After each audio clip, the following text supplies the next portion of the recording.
यो हो बहसको साथमा नेपाल टेलिकमको 4G नै पर्फेक्ट छ। नेपाल टेलिकम राष्ट्रको सञ्चार।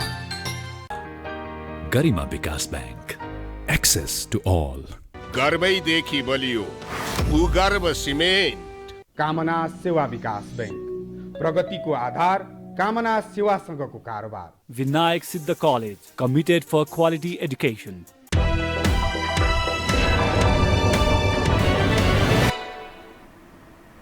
नमस्कार, यो बहसमा म यहाँहरूलाई हार्दिक स्वागत गर्दछु। जीवराम भण्डारी। आज यहाँहरू सामुन्ने उपस्थित हुनुहुन्छ डाक्टर रामभक्त पीबी ठाकुर। उहाँ पूर्व राजदूत हुनुहुन्छ, एम्बेसडर एसोसिएसनका सभापति पनि। उहाँसँग आज म समसामयिक विषय, खास गरी परराष्ट्र मामिलामा केन्द्रित रहेर कुराकानी गर्नेछु। डाक्टर रामभक्त ठाकुर करियर डिप्लोमेट हुनुहुन्छ। उहाँ दिल्लीमा रहेर पनि काम गर्नुभयो, नेपाली दूतावासमा। परराष्ट्रको एउटा लामो अनुभव भएको नाताले उहाँसँग म आज विविध परराष्ट्र मामिलालाई केन्द्रमा राखेर विश्लेषणात्मक र सूचनामूलक ढङ्गले कुराकानी गर्ने प्रयत्न गर्नेछु। नेपालको राजनीति साँच्चै भन्ने हो भने लामो समयदेखि तरल राजनीतिक अवस्थाबाट गुज्रिरहेको छ। यस अर्थमा भनिनुपर्दा नेपालको आन्तरिक राजनीतिमा बाह्य तागतले यथेष्ट मात्रामा अनावश्यक ढङ्गले खेलोफड्को चलखेल गर्ने गर्दछ र नेपालका राजनीतिक नेताहरू, त्यसका अगुवाहरू त्यो चलखेलमा, त्यो खेलोफड्कोमा उनीहरू यथेष्ट प्रयोग हुन्छन्, जसका कारण नेपालको हित गौण बन्ने गर्छ र ठुला ठुला जो राजनीतिक परिवर्तनहरू छन् ती परिवर्तनहरू उपर विदेशीहरूको भूमिका यी जगजाहेर जस्तो त्यस्तो देखा पनि पर्छ। डाक्टर ठाकुरसँग म आज परराष्ट्र मन्त्री प्रदीप गेवाली बिहीबार भारत प्रस्थान गर्दै हुनुहुन्छ, 3 दिने भारत भ्रमणका लागि। एउटा टोली मङ्गलबार भारत प्रस्थान गरेको छ। समग्रमा 12 जनाको टोली भारत जाँदैछ। यस्तो बेलामा परराष्ट्र मन्त्री भारत प्रस्थान गर्दै हुनुहुन्छ। नेपालमा राजनीति अलिक तरल अवस्थामा छ। आगामी दिनमा राजनीति कता मोडिएला त्यो पनि प्रश्न छ। यो अवस्थामा परराष्ट्र मन्त्रीको भारत भ्रमण ठिक कि बेठिक, यदि ठिक हो भने के गरिनुपर्छ, के विषय उठान हुनुपर्छ, बेठिक हो भने कसरी, यी विषय पनि म उठान गर्नेछु। सर्वप्रथम म उहाँलाई स्वागत गर्छु। स्वागत छ डाक्टर साहब। नमस्कार। अब म कहाँबाट सुरु गरेँ भने परराष्ट्र मन्त्री प्रदीप गेवालीको भारत भ्रमण बिहीबार भारत प्रस्थान गर्दै हुनुहुन्छ। विविध एजेन्डा सहित उहाँ भारत प्रस्थान गर्दै हुनुहुन्छ। सुनिए अनुसार, बुझिए अनुसार सीमाको विषय पनि छ, महाकालीको पानी, चाँदनी र दोधारालाई प्रदान गर्ने सवाल, सिँचाइ उपलब्ध गराउने विषय उपर पनि छलफल हुनेछ। खास गरी कालापानी, लिपुलेक, लिम्पियाधुराको जो नक्सा भारतले राजनीतिक नक्साको रूपमा जारी गर्यो, तत्पश्चात हामीले जारी गऱ्यौँ, त्यो मूलतः हाम्रो त्यो भूमिमाथि भारतको अतिक्रमणको विषय छ। अनि कतिपय विकास निर्माणसँग सम्बन्धित खोप नेपाललाई, अर्थात् यो कोभिड-19सँग सम्बन्धित भ्याक्सिन नेपाललाई उपलब्ध गराउने विषय उपर पनि केन्द्रित रहने, विविध आर्थिक लेनदेन लगायत यावत निर्माणसँग सम्बन्धित विषयमा कुराकानी हुने बुझिएको छ। त यो भ्रमणलाई एज एउटा पूर्व राजदूत, यहाँ लामो समय दिल्लीमा बसेर काम पनि गर्नुभयो, भारतीयहरू यतिखेर यो कमजोर राजनीतिक अवस्थामा परराष्ट्र मन्त्रीलाई किन कुरा गर्न इच्छुक भए र के कुरामा नेपालका तर्फबाट ख्याल गरिनुपर्छ, सचेत हुनुपर्छ, सतर्क हुनुपर्छ, मैले यहीँबाट सुरु गरेँ डाक्टर साहब। धेरै महत्त्वपूर्ण प्रश्नबाट सुरु गर्नुभयो। समस्याको जरो नै यही हो। भारतमा अहिले हाम्रो नेपालका परराष्ट्र मन्त्री पर्सि जाँदै हुनुहुन्छ। भारतसँग गर्नुपर्ने कुराकानीहरू थुप्रै छन्, लिस्ट धेरै छन्, तर अहिलेको अवस्थामा हामी प्रायोरिटी अनुसार गएको भए राम्रो हुन्छ र सायद उहाँ प्रायोरिटी अनुसार नै जाँदै हुनुहुन्छ। मैले जाने अनुसार, सुने अनुसार प्रायोरिटीमा चाहिँ हाम्रा सीमाहरू प्रायोरिटीमा परेका छन् र महाकाली नदीबाट अझ के प्राप्त गर्न सकिन्छ, जुन चाहिँ हामीले 96मा सम्झौता गर्दाखेरि गरेका थियौँ ती कुराहरूलाई आधार बनाउने र विकासका आयोजनाहरू जुन चाहिँ इन प्रोसेस छ त्यसलाई चाहिँ कन्टिन्युटी अथवा निरन्तरता प्रदान गर्ने यस्ता कुराहरूले चाहिँ आफ्नो स्थान बनाउँछ होला मलाई लाग्छ। भारतले अहिले किन बोलाएको होला भनेपछि मलाई सोध्नुहुन्छ भने अहिलेको अवस्थामा परराष्ट्र मन्त्री नेपाल कमजोर भएको अवस्था हो। हामी कहाँ प्रतिनिधि सभा विघटन भइसकेको छ। एक किसिमले प्रधानमन्त्री पनि आफै एउटा कमजोर र काम चलाउ प्रधानमन्त्री हुनुहुन्छ। त्यसबेला युद्ध स्तरमा तपाईँ युद्ध गर्न जानुहुन्छ कमजोर हतियारविहीन भएर या कम हतियार लिएर, त्यो कतिको चाहिँ उचित र तर्कसङ्गत हो?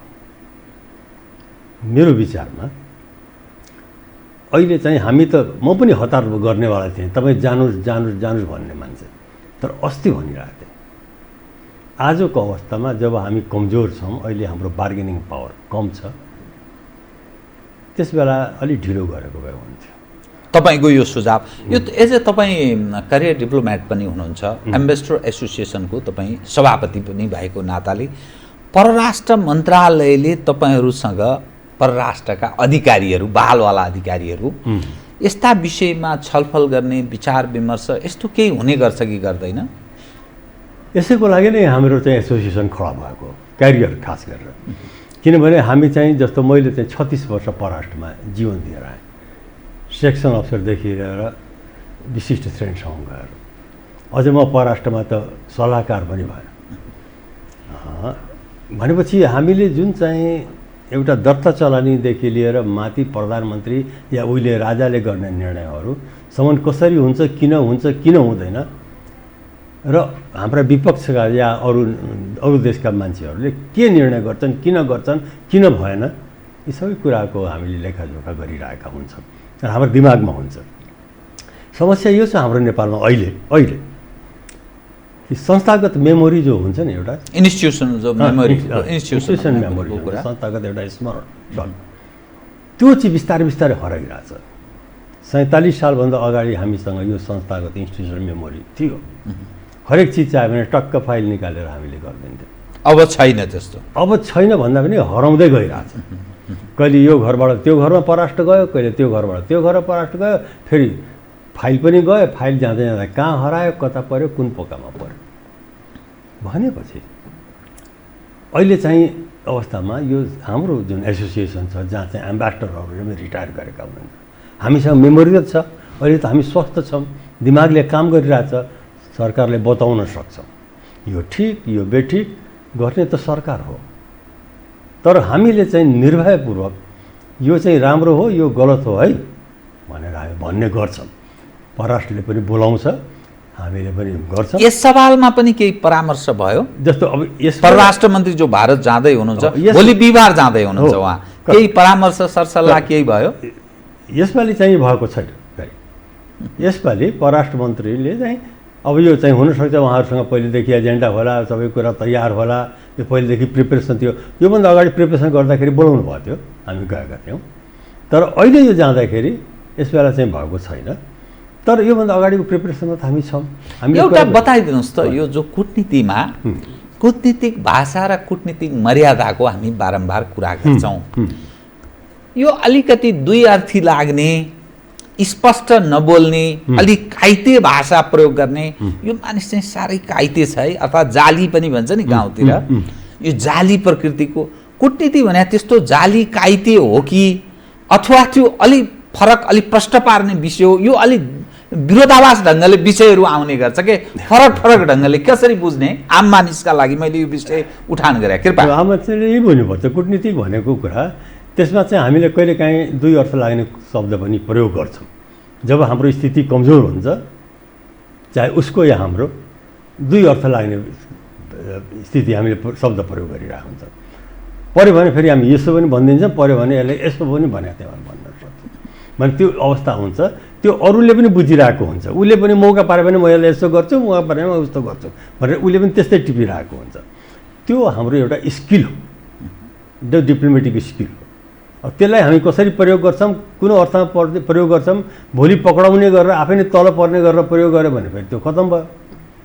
त अक्सर हामी त्यस्तो प्रयोग गर्दैनौँ। यदि राम्रो ट्रेन्ड डिप्लोमेट हो भने त्यस्तो प्रयोग गर्दैन र उसले जे प्रयोग गर्छ उसले राम्ररी त्यसलाई चाहिँ। नेपालको सन्दर्भमा डिप्लोमेटहरूको अर्थात् एकदम परिपक्व कूटनीतिक व्यक्तिहरूको चयन, राजदूतको सवाल उपर, परराष्ट्र ड्राइभ गर्ने व्यक्तिहरूको सवाल उपर र पछिल्लो समयमा परराष्ट्र मामिला भनेको स्थिर प्रकृतिको विश्वासयोग्य विदेशीहरूले विश्वास गर्ने, यो चाहिँ भनेपछि यो निरन्तर लामो समय नेपालको परराष्ट्र मामिलामा यो नीति छ है, अर्थात् सरकारवाला देशको नीति परराष्ट्र मामिलामा यो छ भनेर त्यो विश्वास गर्ने हामीले त्यस्तो स्तम्भहरू, आधार स्तम्भहरू, त्यो परिपक्वता प्रदर्शन गर्न सकेको अवस्था छ कि छैन के देखिन्छ? एज अ एम्बेसडर एसोसिएसनको म प्रेसिडेन्टलाई म सोधिरहेको छु, कुनै त्यो मैले भने नि जसरी एउटा कूटनीतिक भाषाको म जवाफ मागिरहेको छैन, यो अलि आम नागरिकले बुझ्ने भाषामा कृपया। यो कुरा पहिला थियो 1990 भन्दा पहिला या 47 सालभन्दा पहिला राम्रो कूटनीतिक हाम्रो देशमा हुन्थे। जस्तो हामी पनि उत्पन्न भयौँ, म 1975 मा सरकार जोइन गरेको भनेपछि हामीलाई यतिकै तयार, आज जुन हामी निस्क्यौँ हामीभित्र देशको धेरै लगानी भएको र हामी जस्तै अरूलाई पनि करोडौँ लगानी गरेर हामी जस्तो एउटा मान्छे तयार हुन्छ, देशलाई बुझेको हुन्छ, राष्ट्रिय हितलाई बुझेको हुन्छ, दाउँ पेचलाई बुझेको हुन्छ, स्किल डेभलप गरेको हुन्छ र युद्धमा गएपछि हार्ने त कुरै छैन। युद्धमा एकचोटि हामी गयौँ, हार्ने कुरै छैन, या त बराबरी गरेर आउँछौँ या जितेर आउँछौँ। त्यो स्किल हामीमा हुन्थ्यो र पहिला तयार गरिन्थ्यो। जस्तो मलाई केमा तयार गर्यो, अर्को केमा तयार छ, भाषा विशेषज्ञ हुन्छ, विषयवस्तु विशेषज्ञ हुन्छ, ल हाम्रो अन्तर्राष्ट्रिय कानुनका विशेषज्ञ हुन्थे, अन्तर्राष्ट्रिय ट्रेडका विशेषज्ञ हुन्थे। अब म चाहिँ एलडिसीको विशेषज्ञ थिएँ, म फ्रेन्च भाषाको फ्रान्समा पहिले पढेको हो, एमए फ्रान्सबाट गरेको, पिएचडी मैले इन्डियाबाट गरेको। त्यो मेरो एउटा विषय बनेको थियो। फ्रेन्च भाषा बन्यो भने मलाई खडा गरिदिन्थ्यो। एलडिसीको कुरा गऱ्यो भने 2000 सालसम्म 1981 देखि 2000 सालसम्म एलडिसी मैले पनि चलाएको भनेपछि त्यो बारेमा एउटा जान्ने मान्छे अथोरिटी परराष्ट्रमा हुन्थ्यो। अहिले खोज्नुहोस् त्यस्ता ती संयन्त्रहरू, ती खाले परिवेशहरू त्यो निर्माण छैन। अब किनभने सबैलाई इन्ट्रेस्टमा गयो। तपाईँ कुन पार्टीको हो? जस्तो म कुनै पार्टीको होइन, तपाईँले सोध्नु तपाईँ कुन पार्टीको? म कुनै पार्टीको, म नेपालको पार्टीको, मेरो देश नेपाल हो, म नेपालको हित चाहन्छु, त्यसैको लागि लड्छु भनेपछि मलाई न काङ्ग्रेसले बोलाउँछ न कम्युनिस्टले बोलाउँछ र तराईका हाम्रा पार्टीहरूले त मलाई दुश्मनै ठान्छन्। टोपी लाउनुहुन्छ त्यस कारण झन् दुश्मन ठान्दा हुन्। किनभने म राष्ट्रको कुरा गर्छु, मधेस मात्रै, मधेसको पनि कुरा गर्छु, किनभने मेरो मधेससँग अन्याय भएको छ, उसलाई न्याय दिलाउँछु। तर म राष्ट्रले त बर्बाद गर्दिनँ, राष्ट्रलाई लिँदै जहाँ जहाँ अन्याय भएको छ, मधेसलाई पनि अन्याय भएको छ होला, उता पहाडमा पनि अन्याय भएको होला, सबैलाई न्याय दिलाउँछु म। यो त मेरो देश हो, मेचीदेखि महाकाली मेरा दाजुभाइ दिदीबहिनी हुन्। त्यो भावना लिएर हामी आएका, त्यस्तो पैदा भएका हौँ। त्यसबेला त्यस्तो बनाइन्थ्यो। जस्तो म कसरी उत्पन्न भएँ, अब परराष्ट्रमा किन अर्को तराईको एउटा अफिसर र एम्बेसडर भएर आउँदैनन्, जो एज ए होल नेपालको कुरा गर्छ, नेपालको इन्ट्रेस्टमा सोध्छ। म चाहिँ कुनै कुनै पनि हदमा कुनै पनि मधेसका नेताभन्दा म तराईको हित कम चाहने मान्छे होइन। त्यसको लागि पऱ्यो भने फेरि म भोलि सडकमा गएर मेरो तराईलाई, मेरो मधेसलाई यस्तो चाहिन्छ भन्ने मान्छे हो, तर न्यायपूर्वक तरिकाले गर्छ। तर मलाई मात्र देऊ, अरूलाई चाहिँ त्यस्तै मान्छे भोकै मरिरहेको छन् भने उसले नदेऊ भने त्यस्तो। तपाईँको दृष्टिकोणमा यतिखेर परराष्ट्र मन्त्रीको भारत भ्रमण दलबलसहित 12 जनाको जो उहाँहरू जाँदै हुनुहुन्छ, सायद उहाँहरूले ठान्नुभयो होला यो जरुरी पनि छ। नेपाल र भारत बिचका अनेकौँ विषयहरू पनि छन्, लामो समयदेखि राजनीतिक तहमा त्यो ढङ्गले कुरा पनि भएको छैन। के एजेन्डा बन्नुपर्छ? हाम्रो प्राथमिकता के हो यतिखेरको चाहिँ? हेर्नु, अहिले प्राथमिकता नि अहिले के हो भने यो चुनाव नजिक छ, चुनावलाई दृष्टिगत गरेर अवश्य पनि त्यो सरकारले अहिले यो काम गरौँ कि भोलिको चुनाव जितौँ भन्ने दृष्टिकोण पनि त्यो हुन्छ। त्यसले पनि यो भ्रमण भोलि गएर म यो गरेर ल्याएँ जनतामा त्यो भन्न पाइन्छ र जनताको चाहिँ सिम्प्याथी लिन सकिन्छ।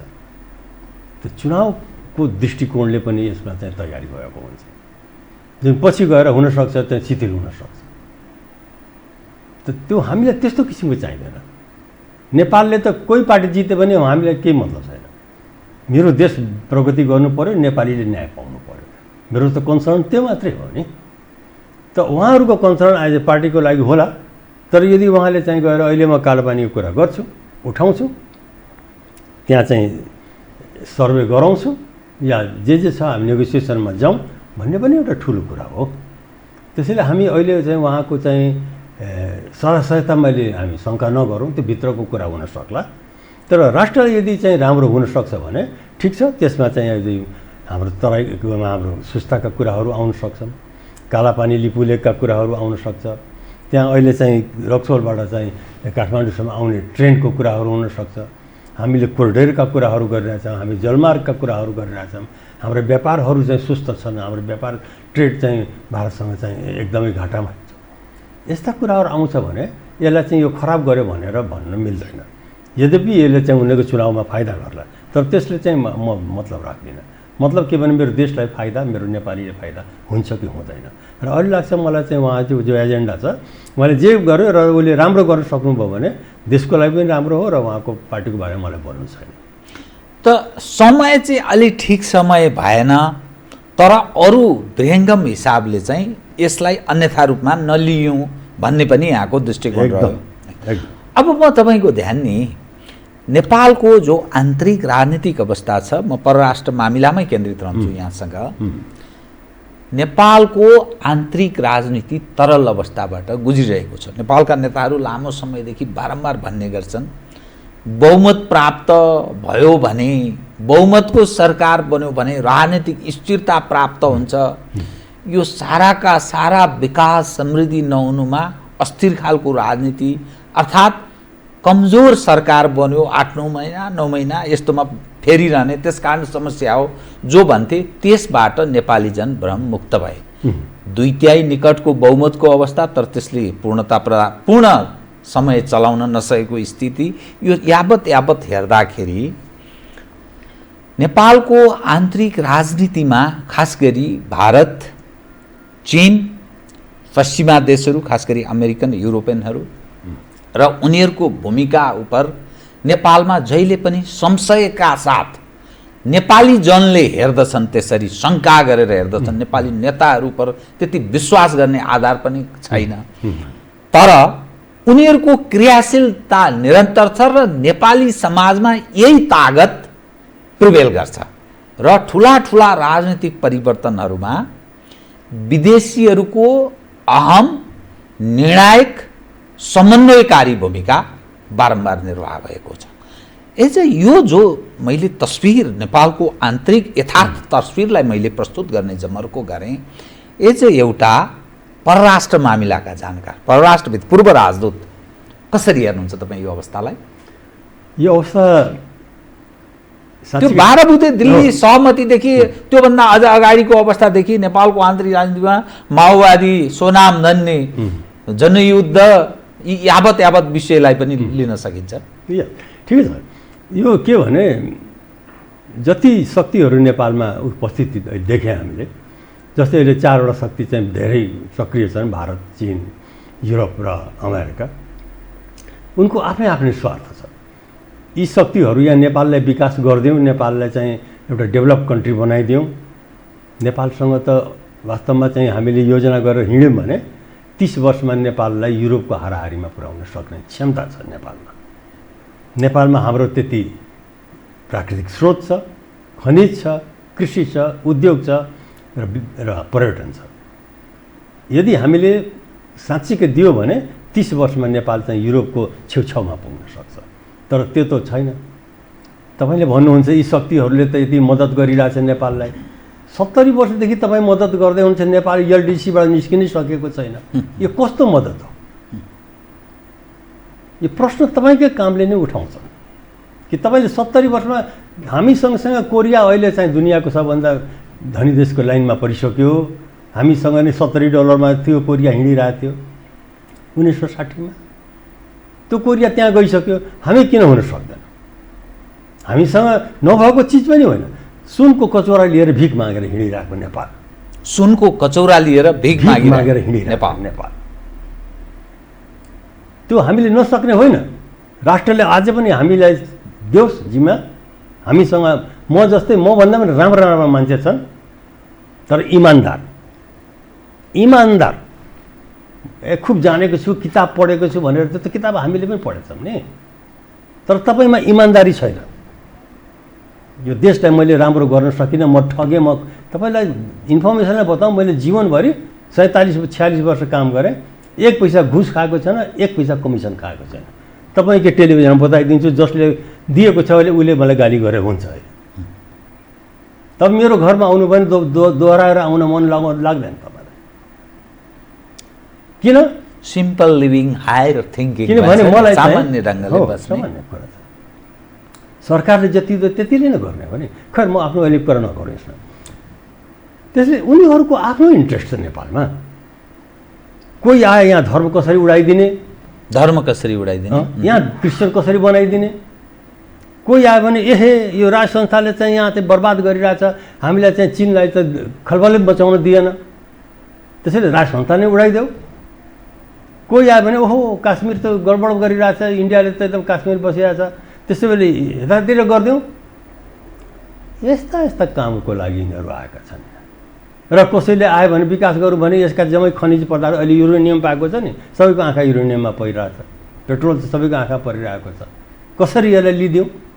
देशमा अस्थिरता भयो भने अस्थिर सरकार आयो भने पट्ट उसँग सही गराएर आफूले लिइहाल्ने सजिलो छ। तपाईँले म प्रधानमन्त्री बनाइदिन्छु, ल ठिक छ, त्यो दिनु होला है युरेनियमको, हुन्छ बनाइदिउँ मलाई। यस्तो अवस्थाले आज 70 वर्ष गएर नेपालको हातमा त्यो भिख माग्ने कचौरा बाहेक केही पनि छैन। त्यो दुःखको कुरा हो। ती तपाईँहरू सबै नेताहरूले देशको लागि गद्दारी गर्नुभएको छ, जनताप्रति गद्दारी गर्नुभएको छ।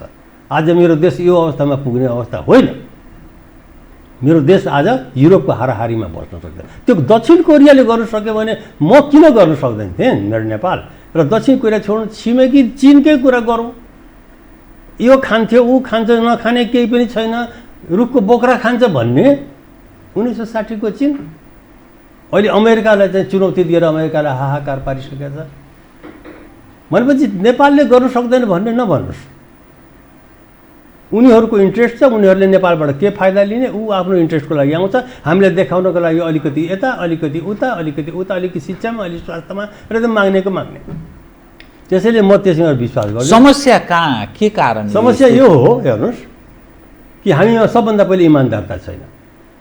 मलाई प्रधानमन्त्री बनाइदिनुहोस्, म तपाईँलाई यो दिइदिन्छु, काली दिइदिन्छु, महाकाली दिइदिन्छु, कोर्णी कडाई सब दिइदिन्छु, मलाई प्रधानमन्त्री बनाइदिनु। त्यही गर्दाखेरि त अहिलेसम्म दुःख पाएको हो। मलाई प्रधानमन्त्री बनाइदिनुहोस्।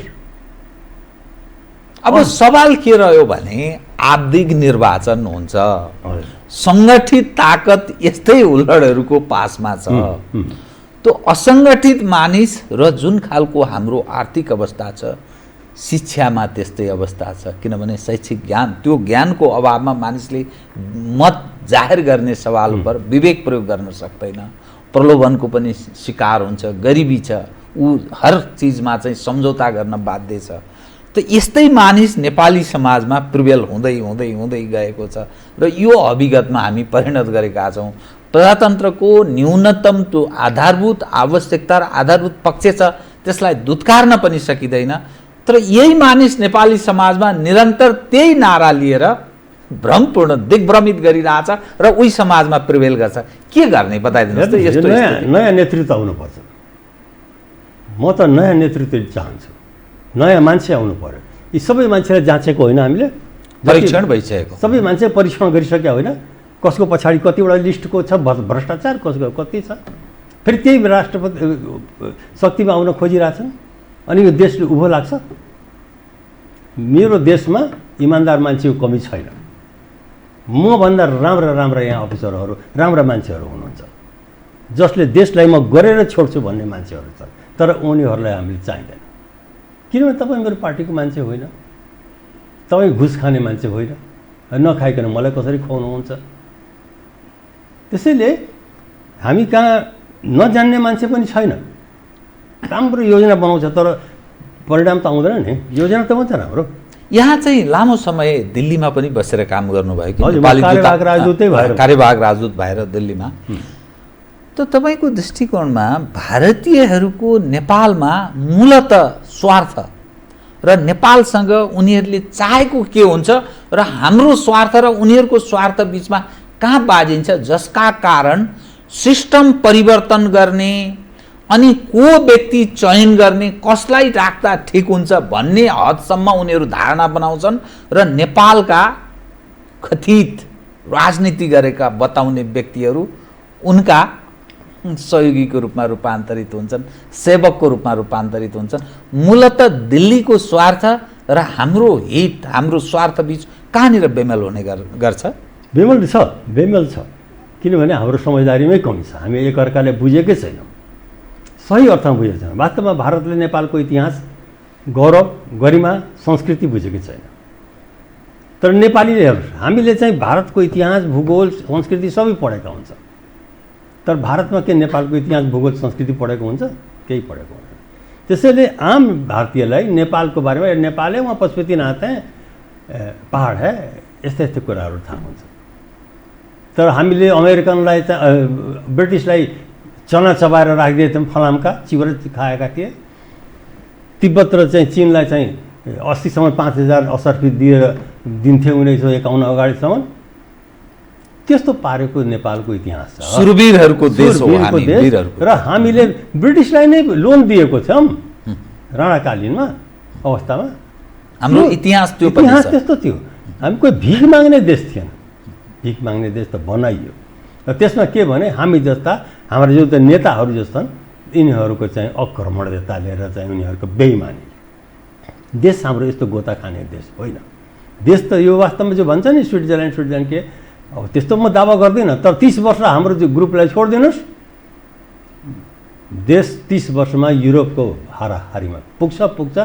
कुनै यो त नयाँ कुरै होइन, यो त प्रमाणित कुरा छ, कई देशले गरिसकेका छन्, हामीले पनि गर्न सक्छौँ। र अब भारतले यहाँ के चाहन्छ?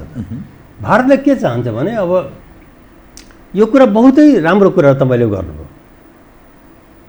भारतसँग नेपालको चाहिँ जुन वैदिक कालदेखिको सम्बन्ध छ, त्यो सम्बन्धलाई आधार बनाउनुपर्छ हामीले, किनभने त्यसैमा त घनिष्ठता हो। तर के भने भारत चाहिँ ले नेपाललाई चाहिँ सधैँ एउटा यो हाम्रो मार्केट मात्रै हो, त्यति मात्रै बुझिराख्नु चाहिँ भारतको कमजोरी हुन्छ। नेपाल एउटा स्वतन्त्र रूपमा आफ्नै किसिमको आर्थिक शक्तिको रूपमा उदय हुनसक्छ, यसमा क्षमता छ भनेर त्यो चाहिँ सोच्न या उसैको सबअर्डिनेट मात्रै बनाएर राख्नु त्यो चाहिँ राम्रो होइन। अहिले भुटानको कुरा गरौँ।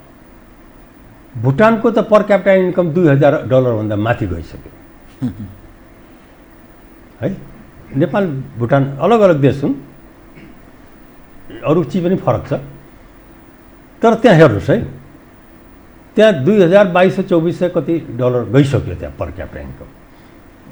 दुनियाँ त्यहाँ सुखी छन् भने एउटा स्टेज त्यहाँ आयो जो चाहिँ उनीहरू आर्थिक रूपले चाहिँ निर्भर भए। अब चाहिँ उनीहरूले चाहिँ गर्न सक्छन्। त्यसपछि अबको सेकेन्ड स्टेज के हुन्छ भने उसको मानव ह्युमन रिसोर्सको डेभलपमेन्ट, ह्युमन राइट्स आउनु पर्ने।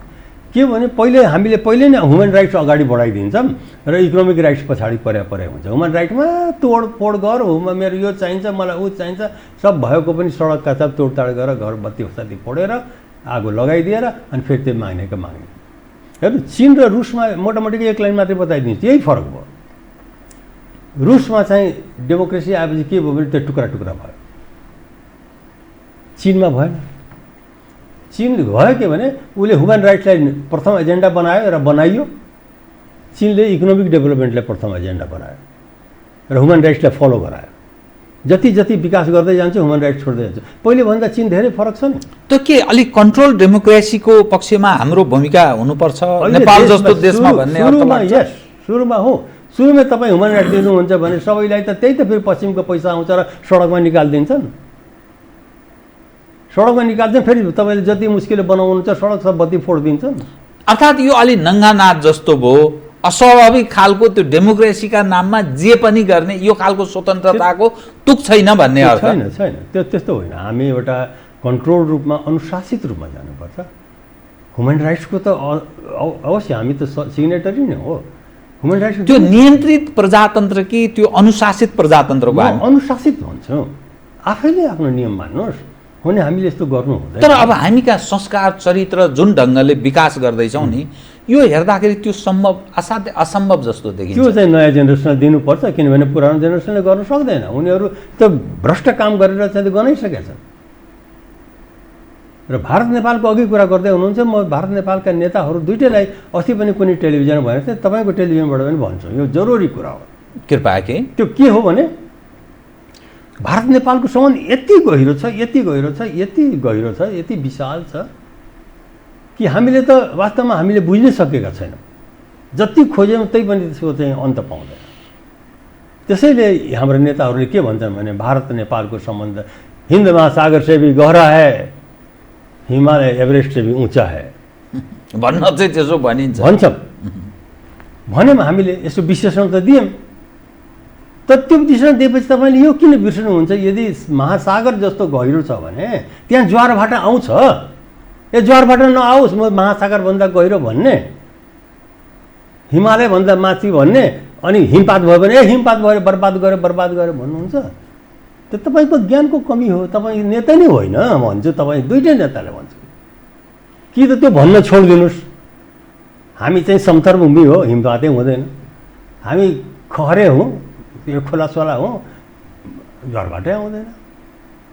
एकतिर हामी जब क्लेम गर्छौँ, र त्यो क्लेम गर्ने आधार छ हाम्रो, हजारौँ वर्ष पुरानोदेखि हाम्रो सम्बन्ध। आज यो बिग्रेको देखेर हामीलाई बहुत दुःख लाग्छ। मूलत समस्या कहाँ छ?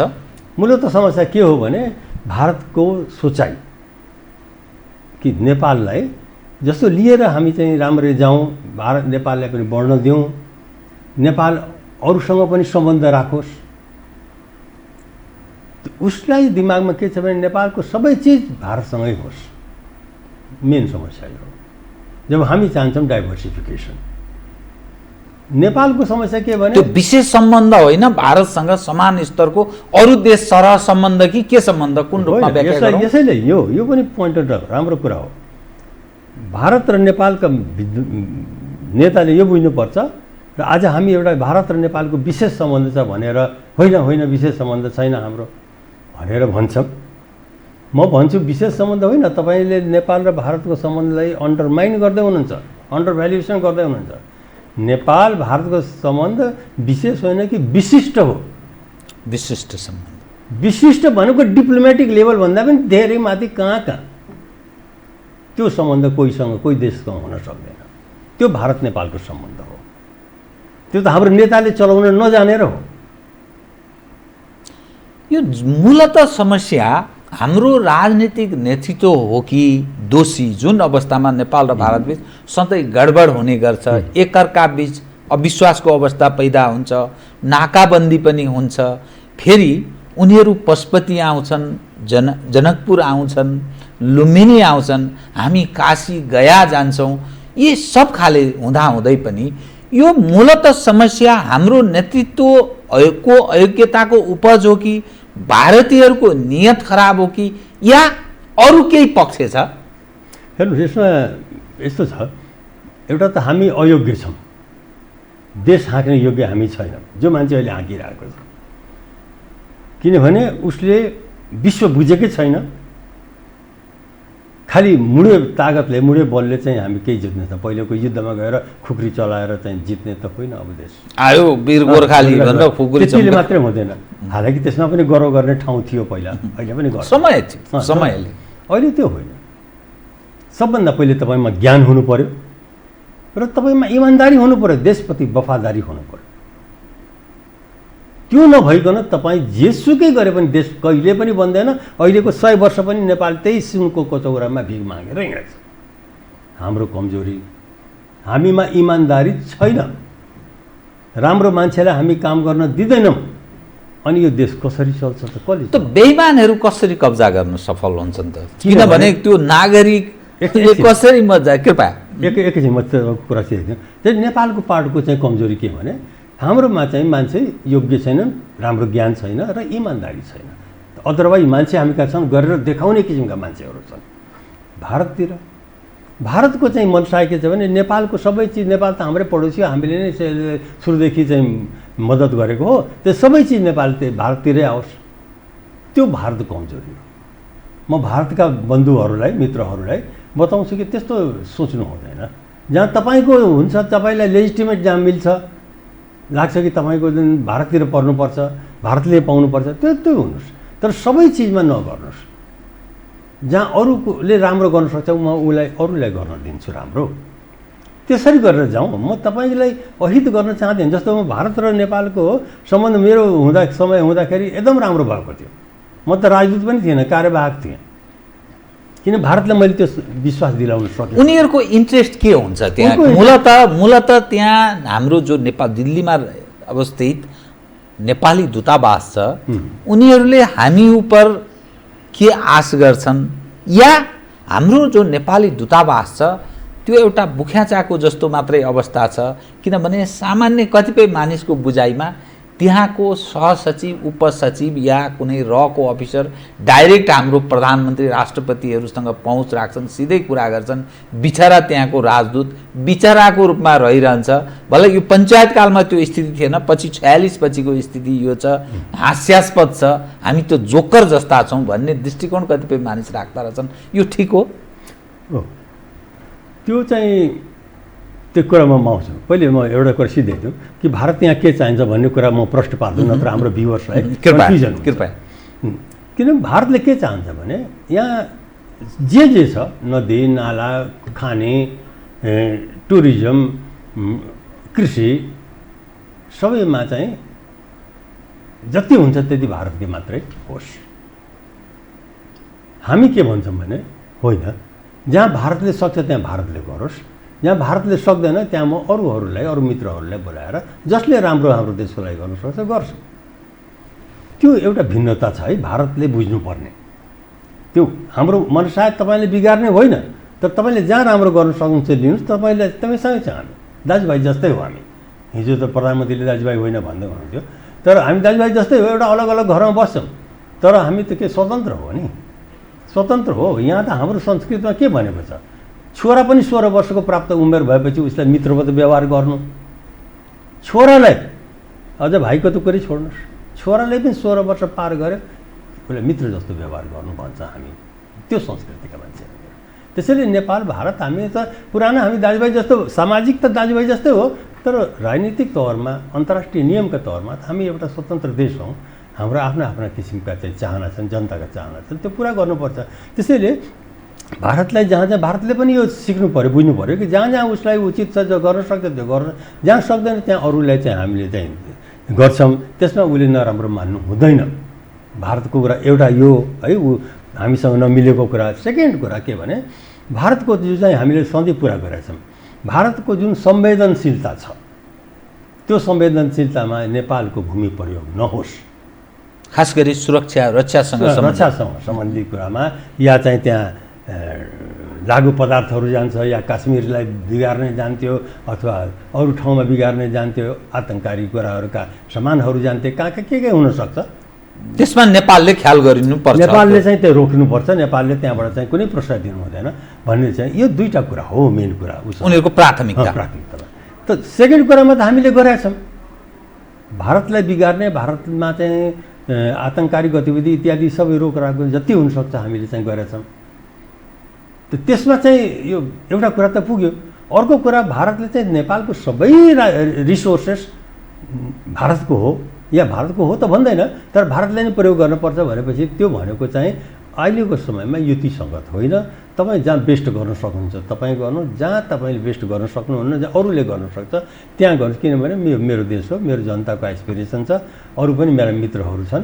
जसले राम्रो गर्छ, जसले मेरो देशको हितमा दिन्छु भनेपछि भारत रिसाउनु पर्दैन। नेपालको साधन स्रोत खनिजजन्य यावत पक्ष उपर उसको जो गिद्धे दृष्टि छ त्यसमा ऊ परिवर्तन हुनु पर्छ। जहाँ मैले उसलाई रोक्न सक्दिनँ, तपाईँलाई म दिन्छु, किनभने तपाईँ नजिकको सबभन्दा फाइदा त मलाई नै छ नि।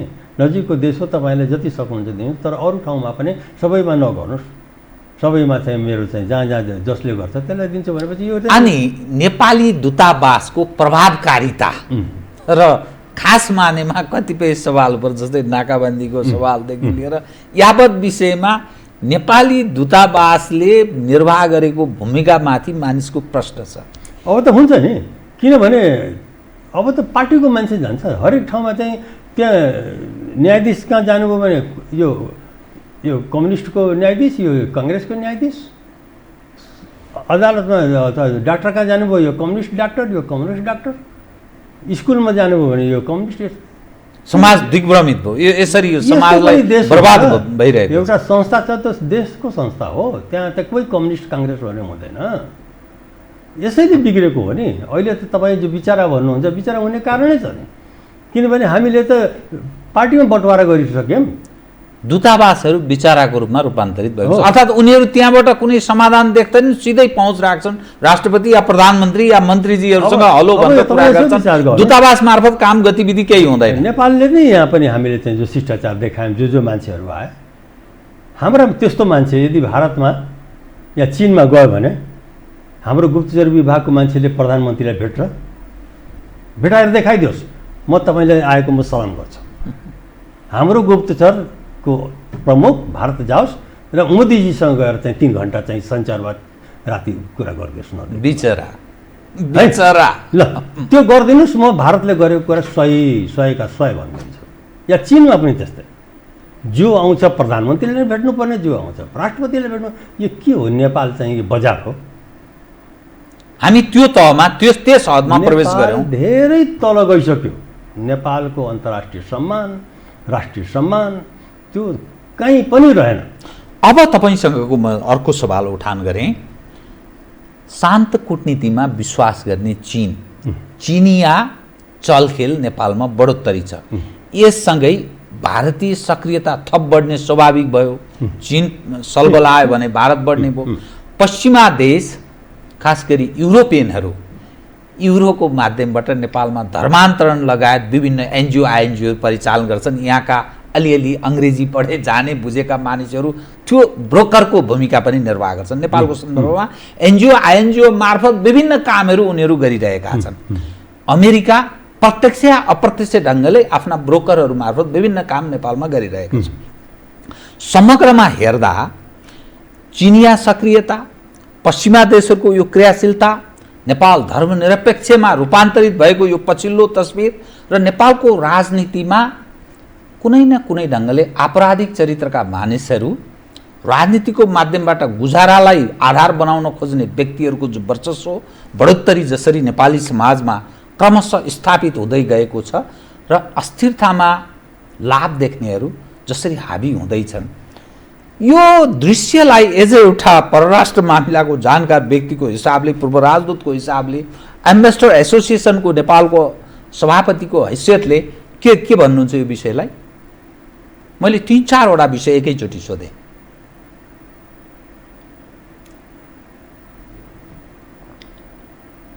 मैले सोचिरहेको छु कि तपाईँको कुन प्रश्नको जवाब पहिले क्रमशः दिनुहोस् कृपया। चिनिया सलबलाहट, शान्त कूटनीतिमा विश्वास गर्ने, त्यहीँबाट सुरु गर्छ। सबभन्दा राम्रो त्यही हुन्छ।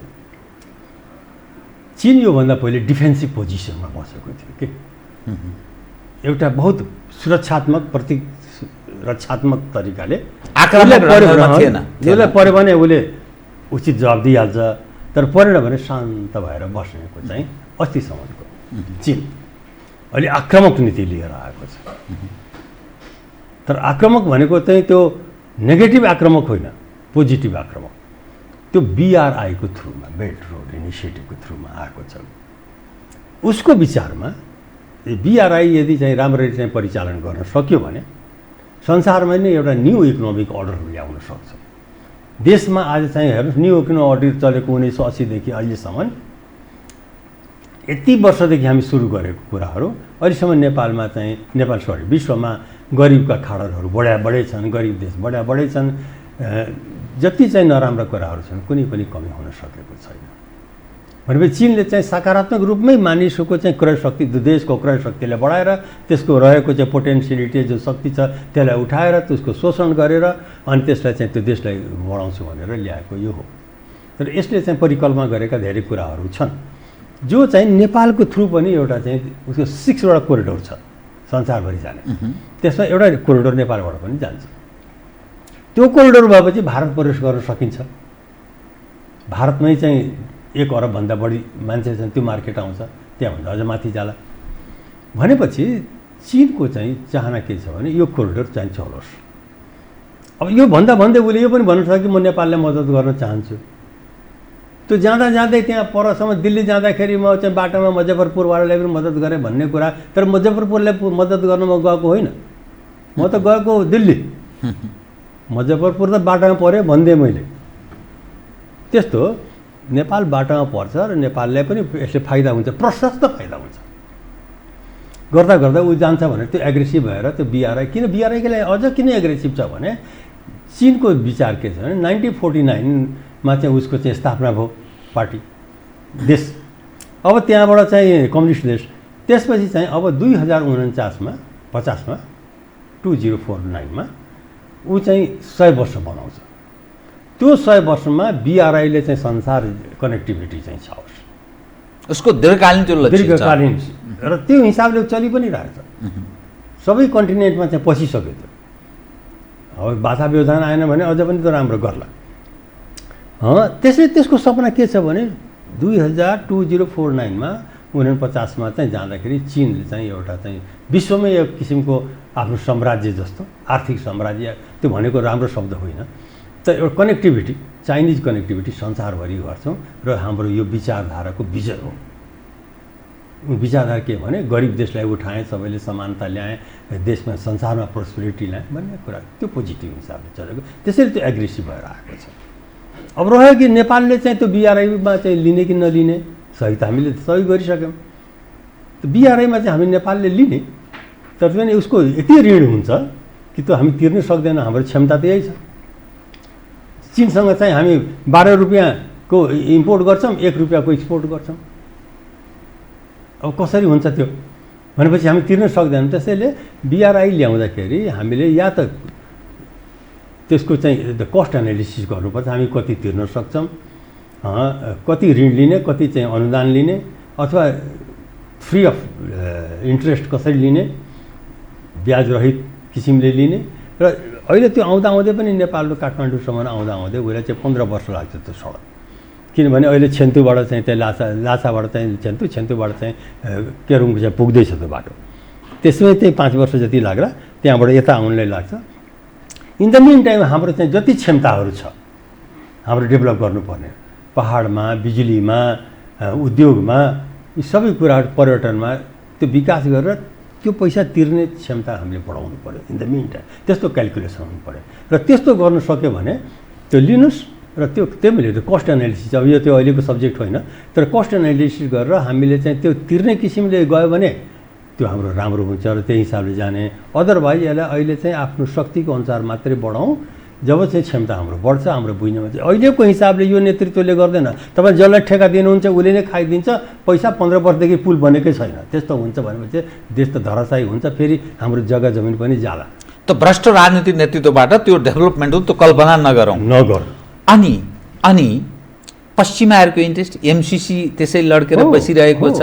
युरोपियनहरू युरोप मार्फत विभिन्न यहाँ धर्मान्तरणदेखि लिएर एनजिओ आइएनजिओ मार्फत, यहाँका उनका ब्रोकरहरू मार्फत नेपाली, तपाईँ हामी जस्तै नेपाली नागरिकता प्राप्त व्यक्तिहरू त्यो काम गरिरहेका छन्। अमेरिकनहरू त्यही ढङ्गले क्रियाशील छन्। चीनको यो खाले छ, भारतीयहरू यो ढङ्गले आफ्नो स्वार्थका लागि काम गरिरहेका छन्। हाम्रा राजनीतिक जो नेतृत्व कथित राजनीति गरेको बताउनेहरू त्यो तागतलाई हेरेर त्यस अनुरूपको उनीहरू पोलराइज भइरहेका छन्। विचारवाद, सिद्धान्त, यी यावत चिज तपसिलमा गएको छ। तपसिल अनि यो के हो भने यो पश्चिमाहरूको क्रियाशीलता एमसिसीलाई कसरी हेर्ने, युरोपियनहरूको यो इन्ट्रेस्ट एनजिओ मार्फत जो धर्मान्तरणका विषय छन् यसलाई कसरी हेर्ने एज एउटा परराष्ट्रविद? हेर्नु, म त युरोपमै पढेको हुनाले त्यो युरोपियनहरूलाई म राम्ररी बुझ्छु, चिन्छु। त्यही नै पढेँ, उनी विद्यार्थी भएर पढेको। उसको इन्ट्रेस्ट चाहिँ जुन चाहिँ धर्ममा छ त्यो धर्ममा हामीले राम्ररी लगाउन सक्छौँ। अदरवाइज त्यो नेपालको विकासै गर्न चाहन्छन्। के लगाउनु? अब त साराका सारा त्यो धर्म निरपेक्ष बनाइसके, उनीहरू जे चाहन्छन् त्यो चिजमा कार्यान्वयन गइसक्यो। साराका सारा मानिस अब अरू खाले प्रयास उनीहरू गर्दैछन्। नेपाल हिन्दू राष्ट्र फेरि हुन सक्छ नि। हामीलाई अरू धर्मसँग हामीलाई चाहिँ कुनै घृणा छैन। हेर्नुहोस् है, हामी हिन्दू त्यस्ता हुन्। तर तपाईँ आफ्नै ठाउँमा रहनुहोस्, आफ्नै घरमा प्रयोग गर्नुहोस्, तपाईँ आफ्नै चाहिँ रीतिथिति मान्नुहोस्, तर परिवर्तन नगर्नुहोस्, हामीले बर्बाद नगर्नुहोस्। तर जो नीति निर्माता छन् नि, जो निर्णायक तहमा कथित देखिएका मानिसहरू छन् नि, यिनका लागि त त्यो हिन्दू राज्य हुनु भनेको त, हिन्दू राष्ट्र नेपाल हुनु भनेको त त्यो पिता पुर्खा सात धरती फाटे जस्तो, त्यस्तो प्राण जाला जस्तो आवाज उनीहरूको त्यस्तो ढङ्गले कराउँछन्। उसले बुझेकै छैन नि, किन हिन्दू संस्कृति बुझेकै छैन नि। हामी सनातन, हिन्दू भन्दा पनि सनातन हो नि। हामी सुरुदेखि आएको यो धर्म पनि होइन, यो रीतिथिति हो, हाम्रो एउटा आचार संहिता हो। बाउले कसरी व्यवहार गर्ने हो, छोरीले कसरी व्यवहार गर्ने हो, समाजमा हामी कसरी, त्यही त त्यो ध्वंस पार्न चाहन्छन् नि त। त्यही पक्ष हाबिसन अब उसले चाहिँ आफ्नो बनाउन चाहन्छ भने त्यो हामी नमान्ने, यही त ध्वंस गरे। यहाँ हामी फेरि धर्म चाहिँ हामी हिन्दू धर्मका, हामी हिन्दू राष्ट्र चाहिँ घोषणा गर्नैपर्छ। तर चाहिँ के भने हामी अरूहरूको धर्मलाई हामीले नाश चाहिँ गर्दैनौँ, तर उनीहरूलाई हामीलाई चाहिँ नाश गर्न चाहिँ दिँदैनौँ। यो अनि एमसिसीको सवाल। अब एमसिसीको कुरामा त्यसरी युरोप भनेको नेपालको विकास गर्ने नै सोचेर नै उसले राम्रै योजनाहरू ल्याएको हुन्छ, गरेको हुन्छ। ऊ चाहिँ अमेरिकाभन्दा पनि अलिक बढी लिबरल भइरहेको हुन्छ। उसको मार्केटमा प्रवेश गर्नलाई हाम्रो मार्केट, हाम्रो सामानहरू धेरै पाउँछन् इत्यादि छ। तर यो धर्मलाई चाहिँ परिवर्तन गरेर हामीले हिन्दू नै बन्न नदिने, त्यो कुरामा चाहिँ अपाच्य भयो त हामीलाई। त्यो चाहिँ त्यसलाई रोक्ने, कसरी रोक्ने भनेपछि तिमी आफ्नो प्रयोग गर, तर चाहिँ हामीले तिमीलाई चाहिँ बाधा गर्दैनौँ, तर हामीलाई चाहिँ बर्बाद नगर भन्ने। त्यो हुन त त्यो खालको शासक प्रशासक हुनु पर्यो नि। त यो चरित्रबाट कहाँ सम्भव छ? यो प्रशासनिक संयन्त्र, यो खालको राजनीतिक नेतृत्व यस्तो गएको कि यो नेतृत्व विफल भइसक्यो। नेतृत्व विफल भइसक्यो। तपाईँले 70 वर्ष लिएर जाँदाखेरि पनि देश भिकै मागिरहेछ। यो तपाईँले अन्याय गर्नुभएछ। यो नेपाली जनताप्रति तपाईँ जिम्मेवार हुनुहुन्छ। तपाईँले दण्ड दिनुपर्छ, तपाईँले जनताको कटघरामा खडा गर्नुपर्छ। जनतामा त्यो खाले विवेक आओस्, त्यो परिस्थिति चेन्ज गर्ने सामर्थ्य नेपाली जनले राख्नुपर्छ भन्ने यहाँको आग्रह रह्यो एकदम। अनि एमसिसी त्यसैले चाहिँ नयाँ जेनेरेसनमा यो जाओस्, नयाँ जेनेरेसनले चाहिँ लिएर आउँछ एमसिसी। र एमसिसी छोटकरीमा म कार्यक्रमको अन्त्यतिर आएँ। त्यसका एमसिसीमा चाहिँ हामीले जान्नै पर्ने कुरा के हो भने एमसिसी आफैमा एउटा राम्रो आर्थिक योजना हो जहाँ संसारमा चलिरहेको छ। देशलाई विकास गर्ने कुनै पनि एउटा पूर्वाधार खडा गरिदिने, त्यसलाई दिने। जसरी बिआरआईको कुरा गरेँ, त्यो बिआरआई भन्दा पनि पहिले एमसिसी आएको हो। त्यो एमसिसीको रिप्लाईमै बिआरआई खडा गरेको। मान्छेले उल्टा बुझिरहेछन् कि बिआरआई त्यसैले एमसिसी आयो भनेर होइन। एमसिसी त 2000 सालले त्यहाँ चाहिँ हामी मिलेनियम समिट गरेको थियौँ युएनमा। त्यहाँ पछि चाहिँ बुसले चाहिँ सुरु गरेको, 2004देखि सुरु भएको। नेपालमा आउँदाखेरि एउटा राम्रै योजना, फेरि योजना जुन चाहिँ उसले लिएको छ, सेलेक्ट गरेको छ, त्यो पनि राम्रो योजना सेलेक्ट गरेको छ। उसले रोजगारी पनि दिन्छ, आम्दानीको वृद्धि हुन्छ, इन्फ्रास्ट्रक्चर बन्छ, सबै राम्रो छ। तर त्यसमा खराबी के छ भने, त्यो ठाउँमा छ जहाँ चाहिँ हामी धेरै नै भलनरेबल छौँ। नेपाल जस्तो बुटवल तराईका क्षेत्रमा छ, त्यहाँ त जहाँ अमेरिकन कुनै पनि एउटा परियोजना गयो भने त्यहाँ पारिपट्टि नै गोरखपुर हो। त्यहाँ भएका जति चाहिँ आतङ्कवादी सङ्गठनहरू छन् सबै त्यही त दिल्लीमा गएर उत्पात मचाएको अहिलेसम्म चाहिँ कन्ट्रोल गर्न सकेका छैन। त त्यहाँ सबै सङ्गठन त्यहाँ छन्। त्यो अमेरिकन त्यो योजनालाई बस्न दिन्छ? त्यहाँ योजना त आफैमा राम्रो हो, तर चाहिँ त्यो हाम्रो चाहिँ भौगोलिक बनावटले गर्दाखेरि, त्यहाँ जियोग्राफीको अवस्थाले गर्दाखेरि त्यो योजना त्यहाँ सफल हुन सक्दैन। किनभने जहाँ अमेरिकन गयो त्यहाँ अटक हुन थाल्छ आतङ्कवादी भएपछि त्यो आतङ्कवादीले त्यो अमेरिकनलाई मार्ला, त्यहाँ किडन्याप गर्ला, फेरि सारा गाउँमा बम्बार्डिङ हुन थाल्छ, अमेरिकन सेना आउँछ। अब हाम्रो नेपाली त जसरी हामी अफगानिस्तान र त्यो सिरियामा हेर्छौँ, बच्चा लिएर यता भाग्यो, बाकस लिएर उता भाग्यो, त्यही गर्न थाल्छ। सायद दीर्घकालीन योजना अमेरिकनहरूको त्यो हुन सक्छ भन्ने चिजमा हामीले मस्तिष्कमा ब्याकअप माइन्डमा त्यो राख्नुपर्ने स्थिति छ भन्ने। अब अमेरिकाको त्यो योजना पनि होइन, तर त्यो अवस्था त्यहाँ आउँछ। अमेरिकाले त राम्रै गर्न खोजेको हो त्यहाँ गरेर गरिदिउँ त्यो, किनभने त्यसले गर्दाखेरि उसले चिनमा चाहिँ काम गर्न सजिलो हुन्छ भनेर एमएससी आएको। किनभने त्यहाँ एउटा प्रावधान के छ भने त्यहाँ तपाईँ जति मान्छेलाई भर्ना गर्नुहुन्छ त्यसको न त ट्याक्स लाग्छ, न तपाईँको उसको केही जाँच गर्न सक्नुहुन्छ, न उसलाई चाहिँ तपाईँले भिसा पनि मुफ्तमा हुन्छ। उसले कुटनीतिक उन्मुक्ति पाएको जस्तै हो, न तपाईँ उसलाई गिरफ्तार गर्न सक्नुहुन्छ, न उसको ब्याग चेक गर्न सक्नुहुन्छ। भनेपछि चिनतिर चलखेल गर्नलाई सजिलो, चीनमाथि चलखेल गर्नका लागि सजिलो एमसिसी भनेपछि यतातिर चीन। अब चीन चाहिँ भएपछि चीनले त फेरि हामीलाई छोड्दैन यदि यस्तै हुन थाल्यो भने। अहिले पो माया गरेछ त्यो, भनेपछि त्यो कुरा हामीले किन गर्ने? उतातिर हाम्रो तराईका सारा जनता सारा भागाभाग यो गाउँबाट त्यो गाउँ, त्यो गाउँबाट त्यो गाउँ। त यस्तो किसिमको भनरेबल आयोजना, जसको चाहिँ आयोजना आफैमा चाहिँ एनालिसिस गर्नुपर्ने राम्रो हो, तर त्यसको स्थिति र चाहिँ जग्गा ठाउँ हेर्दाखेरि त्यो राम्रो होइन। बरु चाहिँ अमेरिकन आयोजनालाई कुनै अर्को ठाउँमा पहाडमा दिउँला जहाँ त्यो आतङ्कवादी मान्छेहरू नजान सकोस्, त्यहाँ हामीले ब्रेक गर्न सक्छौँ, रोक्न सक्छौँ। त्यो अमेरिकाले लिएर जाने, किनभने यसको अर्थ जब मानिस त्यो फाँसीको फन्दामा लाग्छ नि, जति चटपटाउँछ त्यति उसलाई पीडा हुन्छ र उसको जीवन लीला समाप्त हुन्छ। झन्डै झन्डै त्यो ढङ्गको स्थितिमा पो हामी पदार्पण गर्छौँ समग्रमा। हो, त्यसैले बिआरए एकातिर किन राम्रो हो, तर के भने हाम्रो क्षमता छैन, त्यसैले पूर्ण रूपमा लिन सक्दैनौँ। एमसिसी राम्रो हो, उसको आयोजना ठिक हो, तर त्यहाँ यस्तो अवस्था छ त्यहाँ पारिपट्टि चाहिँ कि उसको चाहिँ जस्तो अहिले हेर्नु भएन त इराकको सुलेमानीलाई चाहिँ अमेरिकाले कहाँबाट ड्याममा हानिदियो, किनभने उसले चाहिँ एउटा चाहिँ अमेरिकन कन्ट्र्याक्टरले मारिदिएको थियो। अब त्यो भएपछि त त्यो सिरियाको अवस्था र हाम्रो अवस्था, हाम्रो नेपालीहरू चाहिँ भागेको देखेर त म त सपनामा देख्छु। बडा मनन गर्नुपर्ने कुरा यहाँले भन्नुभयो। म कार्यक्रमको ठिक अन्त्यमा यहाँलाई चाहिँ मैले 1 मिनट मात्रै समय दिएँ।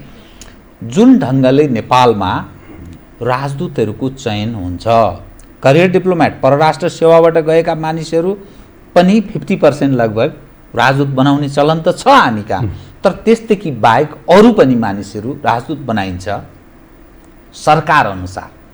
ठेकेदार पनि, मेन पावर व्यवसायी पनि भएको छ, व्यापारी पनि छ, एनजिओ आइएनजिओवाला छ, नेताको विभिन्न अनुकूलका मानिसहरू छन्।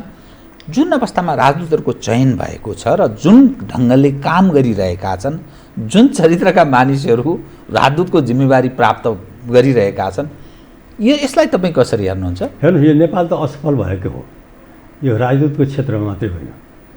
नेपाल एउटा असफल राष्ट्रको बाटोमा लागिसकेको छ। हाम्रो देशको इकोनोमी केले चलेको छ? कृषि त धराशायी भइसक्यो, उद्योग पर्यटन धराशायी भइसक्यो, उद्योग धन्दा सबै बन्द भइसक्यो, 10-15% चलिरहेको छ। हाम्रा नेपाली आफ्ना खुन पसिना रगत बेचेर खाडीमा त्यो पठाएको पैसाले 1/3 चाहिँ हाम्रो देशको आम्दानी त्यसैले नै चल्छ। त्यसरी चलेर त्यो बन्द भयो र हाम्रा छोरी बेटी छोराछोरीहरूलाई पठाएर उसको रगत बेचेर न खाएको हामी हो। र फेरि तपाईँ सफल देश भन्नुहुन्छ? तपाईँले आफ्नो एउटा धान त उत्पादन गर्न सक्नुहुन्न, प्याज उत्पादन गर्न सक्नुहुन्न, फुल एउटा उत्पादन गर्न सक्नुहुन्न, केही गर्न सक्नुहुन्न। देश असफल भइसकेको छ, जबरजस्ती यसलाई बचाइरहेको छ सफल बनाएर, सफल छैन यो। त्यसैले यो तपाईँले भनेको ठाउँ पनि त्यसैको परिणाम हो। हरेक ठाउँमा त्यस्तै असफल व्यक्तिहरू, किनभने ऊ चाहिँ पार्टीप्रति वफादार। यो नोट नबुझाइ राजदूत हुन सकिन्छ अब यो देशबाट? मलाई त लाग्दैन। तर मैले त 1 पैसा पनि आजसम्म खर्च गरेको छैन। त्यो त विगतको नभो, म वर्तमानको कुरा गरेँ। अहिले छैन, या त नोट होला या फेरि पार्टीमा राम्रै पकड, राम्रो पार्टीपट्टि एकदम पूर्ण वफादार। तपाईँले यो गरिदिन्छु। कुटनीतिज्ञ हुनु जरुरी छैन, कुटनीतिक ज्ञान हुनु जरुरी केही जरुरी छैन। बहुत धन्यवाद, तपाईँले यो मौका दिनुभयो। यो हो टेलिभिजनले म धन्यवाद दिन चाहन्छु। हाम्रो मनका कुराहरू बताउनु थाल्नुभयो। हाम्रो नेपाली दाजुभाइ दिदीबहिनीलाई मैले आफ्नो जति जानेको कुरा अलि सीमित समयमा पनि बताउन पाएँ। हाम्रो सबै नेपालीमा ज्ञान होस् र राष्ट्रको रक्षा होस्। धन्यवाद। आदरणीय दर्शकवृन्द, उहाँ हुनुहुन्थ्यो डाक्टर रामभक्त पीबी ठाकुर, पूर्व राजदूत।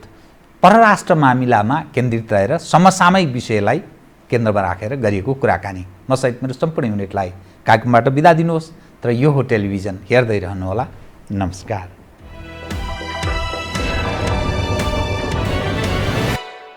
यो हो बहसको साथमा नेपाल टेलिकमको 4G नै पर्फेक्ट छ। नेपाल टेलिकम राष्ट्रको सञ्चार। गरिमा विकास ब्याङ्क एक्सेस टु अल। गर्वैदेखि बलियो भूगर्भ सिमेन्ट। कामना सेवा विकास बैंक, प्रगतिको आधार कामना सेवासँगको कारोबार। Vinayak Siddha College, committed for quality education.